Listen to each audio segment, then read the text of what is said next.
Do you feel distracted, addicted to your phone, and unable to focus? What if I told you that just 5 simple habits could rewire your brain and make you more disciplined? Stay until the end because habit number 5 is the one most people ignore, and it can completely change your life. Habit 1. Start your day without your phone. Most people check their phone within minutes of waking up. Instead, spend the first 30 to 60 minutes without social media. Use that time to plan your day, exercise, or simply enjoy a peaceful morning.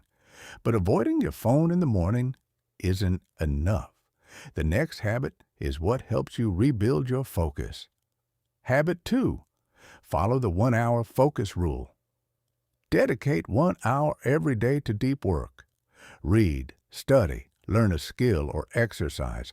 This trains your brain to enjoy productive activities instead of instant gratification. And if you think that's difficult, wait until you hear the third habit that replaces endless scrolling. Habit 3. Replace scrolling with better activities. Whenever you feel the urge to scroll, replace it with reading, walking, journaling, or practicing a hobby. Small changes like these can make a huge difference over time. But there's another reason why so many people fail at dopamine detox, and the fourth habit solves it. Habit 4. Remove dopamine triggers. Turn off notifications, limit social media, and reduce unnecessary distractions. Make bad habits difficult and good habits easy. Now, for the habit that most people skip, but it's the one that can transform your mind. Habit 5. Practice silence and reflection.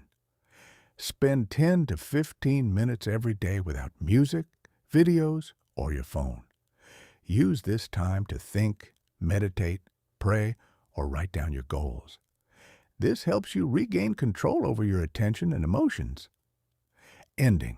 Try these 5 habits for just 7 days, and you'll be surprised by how much more focused, disciplined, and productive you become. Which habit are you going to start with? Let me know in the comments, and don't forget to subscribe to Victory Vision HUD for more self-improvement content.